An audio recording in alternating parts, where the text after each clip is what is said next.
بسم الله الرحمن الرحيم قال رب انصرني بما كذبون فأوحينا إليه أن اصنع الفلك بأعيننا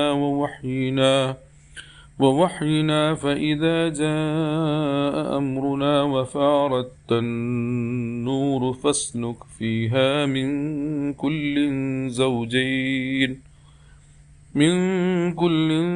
زوجين اثنين وأهلك إلا من سبق عليه القول منهم ولا تخاطبني في الذين ظلموا إنهم مغرقون. പരമകാരുണികനും കരുണാവാരിധിയുമായ അള്ളാഹുവിൻ്റെ നാമത്തിൽ.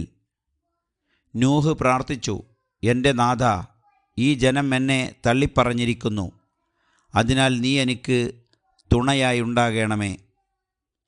അപ്പോൾ നാം അദ്ദേഹത്തിന് ഇങ്ങനെ ബോധനം നൽകി, നമ്മുടെ മേൽനോട്ടത്തിലും നമ്മുടെ നിർദ്ദേശമനുസരിച്ചും നീ ഒരു കപ്പലുണ്ടാക്കുക.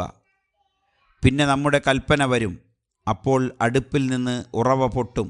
അന്നേരം എല്ലാ വസ്തുക്കളിൽ നിന്നും ഈ 2 ഇണകളെയും കൂട്ടി അതിൽ കയറുക. നിന്റെ കുടുംബത്തെയും അതിൽ കയറ്റുക. അവരിൽ ചിലർക്കെതിരെ നേരത്തെ വിധി വന്നു കഴിഞ്ഞിട്ടുണ്ട്, അവരെ നീ ഒഴിവാക്കുക. അക്രമികളുടെ കാര്യം എന്നോട് പറഞ്ഞു പോകരുത്, ഉറപ്പായും അവർ മുങ്ങി മരിക്കാൻ പോവുകയാണ്. അൽ മുഅ്മിനൂൻ 26-27 ആയത്തുകൾ.